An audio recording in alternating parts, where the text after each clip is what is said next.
სახელითა მამისათა და ძისათა და სულისა წმინდისათა. ამინ. ჩვენთანაც ღმერთი. ჩვენ დღევანდელ სახარებაში ამოვიკითხეთ ის, რაც არაერთხელ აღმოგვიკითხავს, მით უმეტეს იმ ადამიანებს, ვინც ყოველდღიურად კითხულობს სახარებას. და ეს ადამიანები არიან სწორედ ის ადამიანები, ვინც მორწმუნე მრევლად ითვლება. ვინც ყოველდღიურად კიდევაც ლოცულობს, კიდევაც სახარებას კითხულობს, კიდევაც მარხულობს, როცა მარხვის დღეებია, აღსარებას ამბობს, ხშირად ეზიარება და ამას აკეთებს არა ერთი და ორი კვირის განმავლობაში, არამედ აკეთებს მთელი წლის განმავლობაში. ასეთ ადამიანს ეწოდება ეკლესიის მრევლი. მორწმუნე ადამიანი ამას ეწოდება, თუმცა მორწმუნე ხშირად ასეც ხდება ხოლმე, რომ ყველა ამბობს, რომ მე მორწმუნე ვარ და მწამს. მაგრამ თუ ადამიანს წამს და ჩვენ მის საქმეებს ვერაფერს ვერ ვამჩნევთ საიმისოთ, რომ წამს, ესე იგი მას არ წამს. ადამიანი რომ დაუშვათ ამინდის პროგნოზს წაიკითხავს, ხო, ნახავს, ხო, დღეს 1000 გვარი საშუალებები არის ზედმიწევნით იცოდა. დღეს ცოტა გაუმჯობეს და წლების წინ იყო, რომ გამოაცხადებდნენ იწვიმებს, ესე იგი კარგი მზიანი ამინდი იქნებოდა ხოლმე. და ეხლა ცოტა დაამთხვიეს და კარგია. და დაუშვათ გამოაცხადეს, რომ უნდა იწვიმოს და სეტყვა უნდა იყოს და მთელი ამბები. და თუ არაფერს არ იღონებს საიმისოთ, მაშინ რაში გამოჩნდება, რომ მას ჯერა ამის. ერთი ასეთი ამბავი იყო ერთ-ერთ სოფელში, სოფლის სამრევლოში, მოკლედ დიდი გვალვები იყო. და მოძღვარს თხოვდნენ, რომ მოდიო ვილოცოთო და რომ წვიმა წამოვიდეს. არის სხვათა შორის საგანგებოდ პარაკლისი ლოცვა ამისთვის, რომ უწვიმო ვიჟამს, რომ აღასრულო. მოძღვარმა უთხრა, რომ წადითო და ერთი კვირაო თქვენო სახლში რწმენით ილოცეთო და ერთი კვირის თავზე რომ შევიკრიბებითო, მე რომ ნახოთ. და მოვიდნენ ერთი კვირის თავზე. მოძღვარი ეკითხება, რაკენითო რწმენით ილოცეთო, რომ წვიმა მოვიდოდაო და კიო ვილოცეთო, აი გომხურვალეთო, რწმენით ვილოცეთო. ხო, მაგრამ ერთ თქვენგანს მაინც რომ ქოლგა წამოეღო, მაგითი დავიჯერებდიო, რომ მართლა რწმენით ილოცეთო და არა ის ქოლგა არ წამოგიღიათო და როგორ დავიჯერო. ისე რომ რწმენა ჩანს საქმეში. თუ ადამიანს წამს, რომ არის მარადიული სიცოცხლე და არაფერს არ აკეთებს იმის მასაპოვებლად, მაშინ ვინ დაიჯერებს, რომ მას წამს? რწმენა ისეთი რამეა დაფარული. მოციქული ამბობს, რომ მიჩვენეო შენი რწმენა შენი საქმეებითო და მე გიჩვენებ ჩემს რწმენას ჩემი საქმეებით. ყველას რწმენა ჩანს მის საქმეებში. აი ჩვენ დიდ წინაპრებს რომ გადავხედავთ, მათი დიდი ნაკეთების საქმეებით, ჩვენ ვიგებთ როგორი რწმენა ჰქონდათ. აი მაგალითად, ეხლა მადლობა ღმერთს, სადღაც 10 დღის წინ მოგვიწია ჩვენ ტაო-კლარჯეთში წასვლა. თქვენ იცით, რომ სამრევლოდან მივდიოდით, ეს გამოვაცხადეთ, ვისაც სურვილი ჰქონდა, ყველა წამოვიდა. იმ აშენებულ ტაძრებს რომ ნახავ, მიხვდები, რომ როგორი გუმბერაზი ხალხი იყო და როგორი რწმენა ჰქონდათ. თან ახლა ჩვენ რომ აი სკოლაში გრიგოლ ხანძთელის ცხოვრებას სწავლობდით, იქიდან არ ჩანს ის ფართო არეალი, ის ტერიტორია, რა ტერიტორიაზეა საუბარი და რა ტაძრებზეა და რა მანძილებზეა საუბარი და საცხოვრობდა ეს ხალხი და როგორ დადიოდა ეს ხალხი და თან რანაირი სატრანსპორტო საშუალება უნდა ყოფილიყო მაშინ, რა. ეხლა გზებია გაყვანილი და იქ გვეშინია სიარული და მაშინ წარმოიდგინეთ. მათ ნაკეთებ საქმეებში ჩანს მათი რწმენა. აი ხა მაგალითად ჩვენ რომ დღეს გარდავიცვალოთ. ჩვენმა მომავალმა თაობამ ჩვენს ნაკეთებ საქმეებში რისი პოვნა უნდა შეძლოს. მაგაზე უნდა ვიფიქროთ და მაშინ გამოჩნდება მართლა ჩვენ რწმენა ქონდა თუ არა. აი რა ვაკეთებ, რას ვაკეთებ საიმისოდ. ჩვენ ახლა ხშირად ხდება ხოლმე რომ აი სუფრაზე წინაპრების სადღეგრძელოს ვამბობთ და არც თუ ისე მცირე ჭურჭლით ესე იგი, მაგრამ ჩვენ უნდა გვახსოვდეს რომ ჩვენს თავის დროზე გავხდებით წინაპრები, ჩვენი მომავალი თაობის. მანდილოსანი იქნება ეს თუ მამაკაცი იქნება. ყველა წინაპარი გახდება. ყველამ რაღაც უნდა დაუტოვოს და ყველაზე მეტი ჩვენ რასაც დაუტოვებთ ჩვენს მომავალ თაობას, იქნება ის რომ ღვთის სიტყვა და სამშობლოს სიყვარული როგორც გადმოგვეცა ჩვენი წინაპრებისგან, აი შევინარჩუნოთ უმციკლოდ და გადავცეთ ჩვენს მომავალ თაობას. და თუ ამასთან ერთად გამთლიანებულ სამშობლოსაც გადავცემთ, ეს კიდევ უფრო მეტი. მაგრამ რამხელაც არ უნდა იყოს ჩვენი სამშობლო. თუ ჩვენ შიგნით ერთმანეთს ჭამთ და ერთმანეთს სიყვარულოდ ვექცევით, მაშინ ამას არავითარი მნიშვნელობა არ აქვს. ეს იმას მოვაყოლეთ, რომ მორწმუნე ადამიანი არის ის, ვინც ღვთის სიტყვას კითხულობს და ისიც რაც თქვენ ამოვიკითხეთ ჩვენ სახარებიდან, ისიც ნამდვილად კარგად ეცოდინეთ. მაცხოვარმა, როდესაც უქადაგა თავის მოწაფეებს და მოწაფეებთან ერთად შეკრებილ უამრავ ადამიანს, შემდეგ ნახა, რომ სნეულები იყვნენ მათ შორის და მათი სნეულებიც განკურნა. მოციქულებს ეუბნება, რომ მოდიო ვაჭამოთო ამათო რამე. მოციქულები ამბობენ, ჩვენ არაფერი არ გვაქვს, რა უნდა ვაჭამოთო, მოიკითხეს, აღმოაჩინეს ერთი ჭაბუკი, რომელსაც 5 ფრთილის პური ჰქონდა და 2 თევზი. მაგრამ ეს რა არის ამოდენი ხალხის წინაშე, ამითი რა უნდა გავაკეთოთ? იქ წერია, რომ 5000 იყო მხოლოდ მამაკაცები. ყრმებისა და დედების გარდა, თვინიერ ყრმებისა და დედებისა. მათ გარეშე იყო 5000. ახლა წარმოიდგინეთ, საბოლოო ჯამში რამდენი შეიძლებოდა ყოფილიყო. აი აქ რომ მამაკაცი მხოლოდ 5000 იყოს, ქალებთან და ბავშვებთან ერთად გაცილებით დიდი რიცხვია ეს. და უფალი ეუბნება, რომ დასყიდო ხალხი 50-50-ებათო, 100-ებათო თელს მინდორზე. და წარმოიდგინეთ, რა ტერიტორია დაჭირდებოდა ჯერ რომ ეს ამოდენა ხალხი დამსხდარიყო. და მერე 12 მოციქულს ეუბნება, გამოართო ეს პური, აკურთხა და უთხრა, რომ წადითო და დაურიგეთ. და დაურიგა და ყველა გაძღა. ყველა იმდენი ჭამა, რომ აი მეტი რომ აღარ უნდოდა ესე იგი. განა ისე კი არა, რომ ნამცეცი მიიღო და ჩათვალა, რომ აჰა საკმარისი არ მოვკვდები, არა, ყველა კარგად დანაყრდა. და შემდეგ უთხრა, რომ აკრიფეთო ეს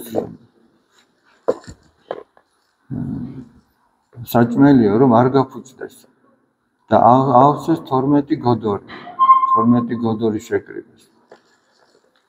და რომ გაისტუმრა უფალმა, საოცარი რამე ხდება, ეს დღევანდელ სახარებაში არ ჩანს, მაგრამ შემდგომ გრძელდება, რომ გაისტუმრა, ეძებენ მაცხოვარს. ხანსად მივიდნენ და ეს ხალხი ეძებს და ბოლოს იპოვეს. და უხარიათ რომ იპოვეს და უფალი ეუბნება, რომ თქვენ იმიტომ კი არ მეძებთო, რომ სასწაული ნახეთ. არამედ იმიტომ მეძებთო, რომ პური ჭამეთო და გაძეხითო. მაგიტომ მეძებთ. სხვადასხვის არის სახარებიდან ეს ცნობა, რომ უნდათ რომ წაეყვანათ და მეფედ დაესვათ. თუ ასეთი მეფე გვეყოლება, აღარც შრომა გვინდა, აღარც არაფერი. თუ 5 პურით 5000 კაცს დააპურებს, აბა რამე შეიძლება რომ გაგვიჭირდეს და ისინი ამას ეძებენ. განა ამ სასწაულში ღმერთის ხელი კი არ დაინახეს, რომ იქ სადაც გამოუვალი მდგომარეობა გექნება 5 პურით შეიძლება რომ 10000 კაცს დააპურო. ხოლო უფალს შეუძლია რომ იმ გამოუვალ მდგომარეობაში გამოსავალი ნახოს, მაგრამ ეს კი ვერ დაინახეს მათ, რომ სულიერი გაგებით კი ვერ დაინახეს. არამედ უბრალოდ რომ ჭამეს და იოლად გაწყდნენ. და თქვენ ამიტომ ეძებთ და უფალეობნავა ეძებეთო არა საზრდელი წარსაწმედელიო, არამედ საზრდელი, რომელიც გიეს ცხოვრებას საუკუნოდ. ანუ რაც მარადიულ ცხოვრებას მოგანიჭებს. აი ეს ეძებეთო. ეს უთხრა არა მარტო მათ, არამედ თითოეულ ჩვენთაგანს გითხრა, რომ ჩვენს ყოველდღიურ ცხოვრებაში, რა თქმა უნდა, ის ხორციელი რომ გჭირდება, ესეც იცის უფალმა და ამიტომ გითხრა, რომ პირველად სასუფეველი ეძებეთ და მისი სიმართლე და დანარჩენი ყოველივე მოგეცემათ თქვენ. აი ჩვენ როდესაც არჩევანის წინაშე ვდგებით დაუშვათ სულიერი გავაკეთოთ თუ ხორციელი.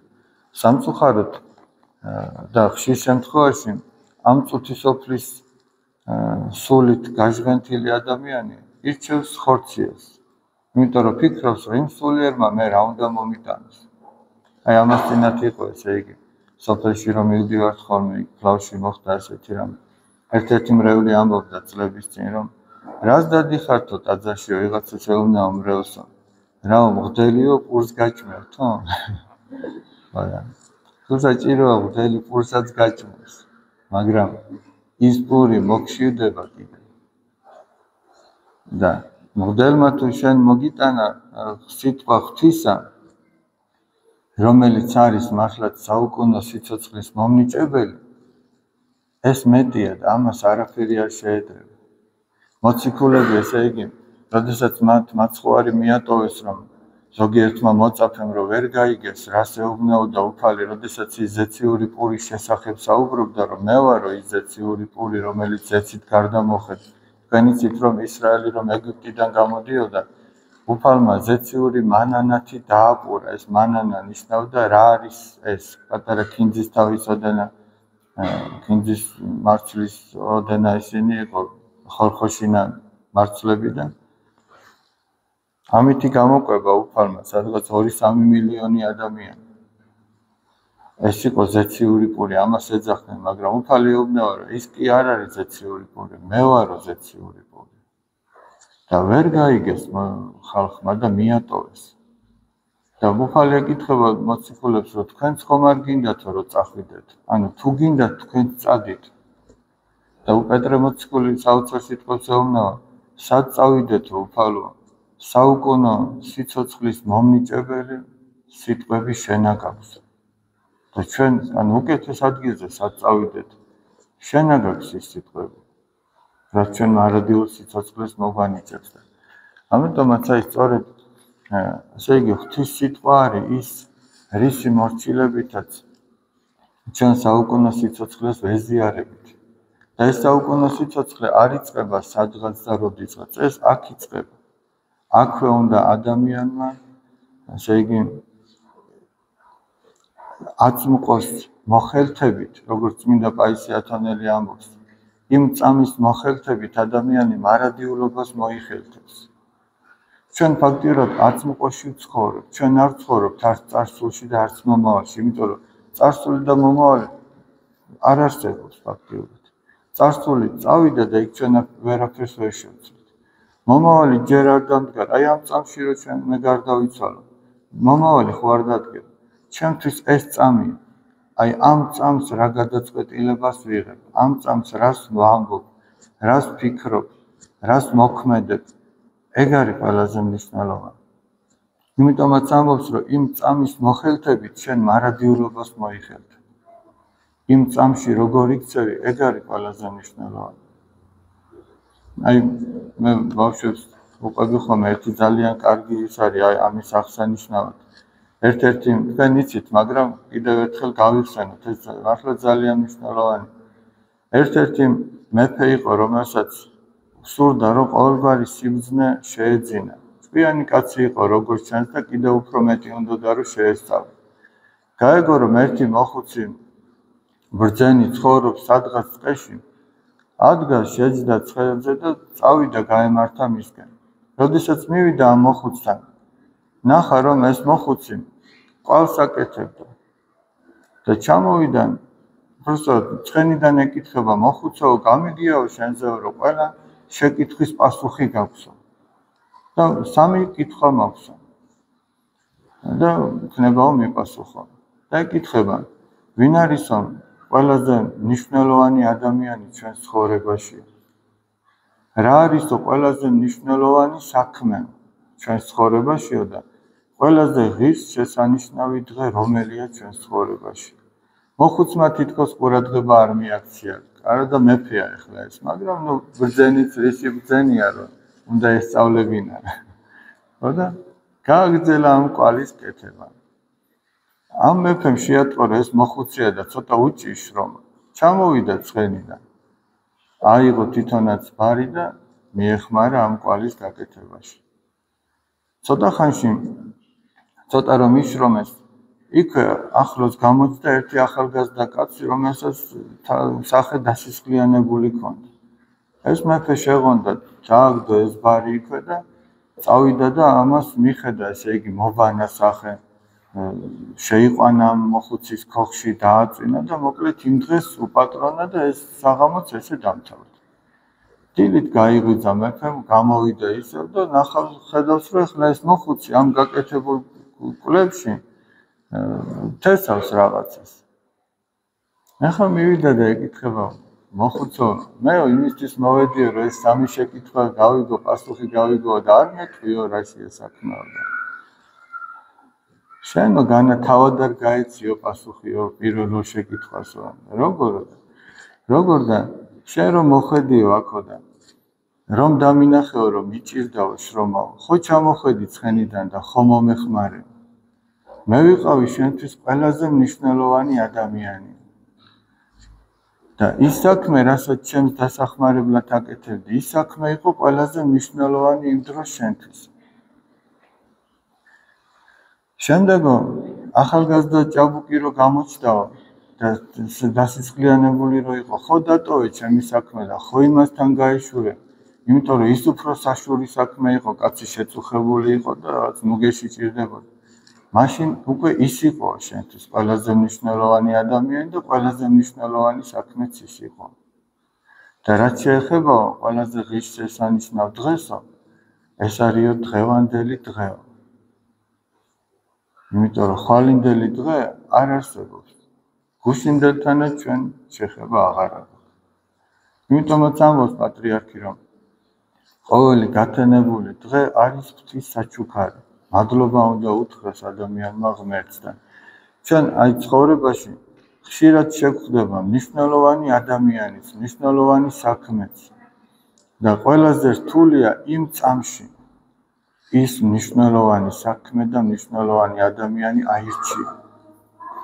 შეიძლება შეგხვდეს მნიშვნელოვანი ყველაზე მთავარი ადამიანი და შენ იმას გვერდი აუვარო, იმიტომ რომ იმ მნიშვნელოვანი ადამიანის ერთგულება თავგანწირვას მოითხოვს. ისე არ არის, იოლი არ არის. და მაგ გადაწყვეტილების მიღება იმ წამში ხდება, რომელიც წამით ჩვენ მარადიულობასთან გვაკავშირებს. ეს არის ძალიან მნიშვნელოვანი. აი იმ წამში რა გადაწყვეტილებას იღებს ადამიანი. აკეთებს იმ საქმეს თუ უფრო იოლი საქმე რაც ეგულება და სასიამოვნო იმისკენ მიისწრაფის.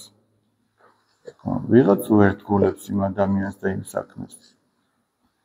და ის შეიძლება მეორეთი არ მოგეცეს. თუმცა თუ ადამიანი ნანობს, ღმერთი მოწყალეა და სხვა დროსაც გამოჩნდება ზუსტად ისეთი გაჭირებული. ერთხელ რო ზურგი აქცია და ღმერთი მოწყალეა და სხვა შესაძლებლობასაც გაძლევს, რომ გამოასწორო. სინანული მარტო სიტყვით რო არ იყოს, არამედ საქმითაც რო იყოს. იმიტომ აი ღმერთმა მოგვანიჭოს ჩვენ ძალა, რომ არ გამოგპაროდეს, არც გამოგვეპარება ადამიანი თუ თავის სინდის ჩახედავს, სინდისიერად თუ ცხოვრობს. ვერ იტყვის რომ ეს გამოსჩა, არამედ ეცოდინება ეს იცოდა და არ გააკეთა.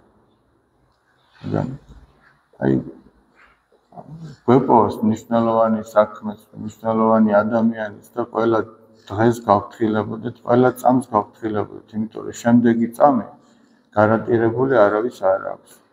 როდის დადგება ის ბოლო წამი, ეგ არავინ არ იცის. მართლა მშვიდობა მოგცეთ, გალოცილი და გახარებულები გამყოფით.